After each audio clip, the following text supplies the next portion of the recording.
Hey everybody, this is Stephanie. I want to show you this organizer basically that I have over my sink here.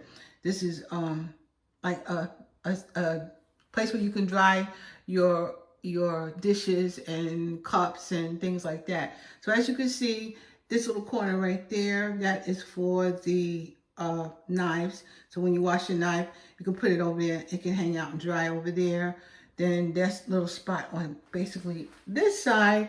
You can put your sponges and soaps and everything else that you want, where things don't have to actually hang out on the counter.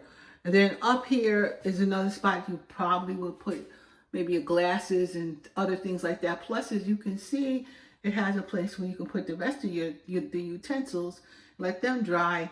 And then you have this spot right here, which you can put your dishes to like let them hang out and go dry. So far I'm really liking it. It really covers a nice space right here. I'm really happy with it. So now if you guys are interested, just check it out. And I think you might be pleased with this.